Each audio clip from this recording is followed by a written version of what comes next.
تو اس ٹائم ہمارے ساتھ موجود ہیں شائستہ جدون صاحب، جن ممبر قومی اسمبلی ہیں. ان سے ہم بات کریں گے. آج 16 دسمبر ہے. 16 دسمبر پشاور کا ایک ایسا سانحہ تھا اے پی ایس کا، جو آج تک ہمارے دلوں میں ابھی تک زندہ ہے. وہ بچے بھی اور وہ شہید بھی، ان کے بارے میں ہم بات کریں گے. جی السلام علیکم. بالکل میرے بھائی، آج جیسے ہی آپ نے یہ ذکر کیا تو یہ صبح جب میں باہر نکل رہی تھی تو میں نے وہ چند کھلے ہوئے پھول دیکھے لان میں، تو ان میں سے کچھ مرجھائے ہوئے بھی تھے. تو مجھے وہ خیال آیا کہ وہ ننھی کلیاں جو اس black day of Khyber Pakhtunkhwa, کیا کہ پورے میں کہتی ہوں پاکستان کے لیے وہ ایک بلیک ڈے تھا، وہ ننھی کلیاں اس دن جو مرجھائی تھی. اور میں کہتی ہوں کہ کب تک ہماری بچوں کو بھی جنہوں نے اپنے مستقبل بنانے کے لیے وہاں پہ قدم رکھا تھا، ایسے بچوں کو بھی اپنی نام نہاد دہشت گردی کے لیے استعمال کیا جائے گا. اور میں ابھی بھی یہی کہوں گی اس پلیٹ فارم سے کہ آج بھی ہمیں متحد ہونے کی ضرورت ہے. آج بھی سچویشن دیکھ لیں، وانا میں آپ نے جیسے یونیورسٹی میں دیکھا، ایسی بہت سی سچویشنز آج بھی خیبر پختونخوا اور بلوچستان میں دیکھنے کو مل رہی ہیں. میں یہی کہوں گی کہ ہمیں متحد ہونا پڑے گا.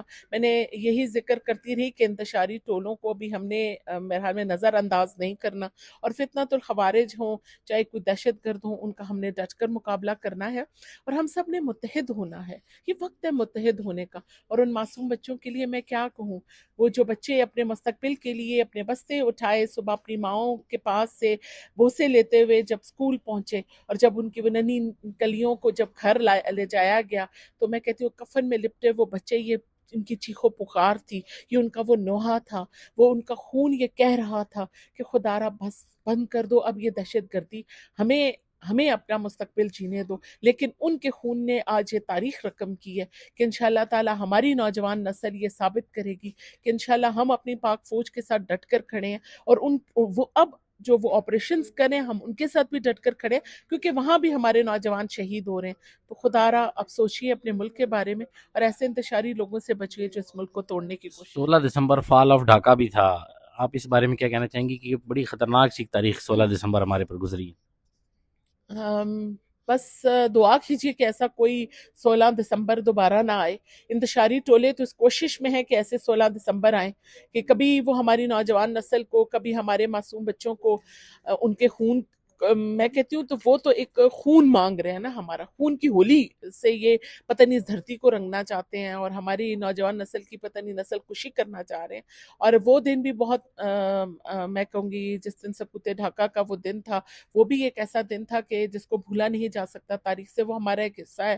کہتے ہیں نا کہ آپ کا اگر دل کا ایک ٹکڑا جدا ہوتا ہے تو کتنی تکلیف ہوتی ہے. اور آج دیکھ لیں اگر کشمیر ہے وہ بھی ہمارا ایک حصہ ہے، آج وہ تکلیف میں ہے تو ہمیں کتنا اس چیز پر دکھ ہے. ہم مزید ایسا انتشار نہیں چاہتے، ہم مزید پاکستان کو مضبوط ہوتے دیکھنا چاہتے ہیں. اور جیسا کہ ہم یہ چاہتے ہیں کہ مزید فحالی کے لیے ہم پاکستان میں مزید صوبوں کی جو بنیاد رکھنے جا رہے ہیں، تو ہم یہ چاہتے ہیں کہ پاکستان مزید مضبوط ہو. تو دعا کیجیے گا کہ ایسا کوئی لمحہ نہ آئے، ایسا کوئی 16 دسمبر نہ آئے جس کے دن پھر خون کی ہولی کھیلی جائے، یا ہمارا کوئی لخت جگر ہم سے جدا ہو جائے، یا ہمارا زمین کا ٹکڑا، یہ زمین جس سے ہم محبت کرتے ہیں، یہ ہم سے جدا ہو سکے. اللہ کرے کہ ہم دشمن کے دانت اسی طرح کھٹے کریں اور ان کی آنکھیں چندیا جائیں جب ہماری پاک فوج ان کا ڈٹ کر مقابلہ کرے.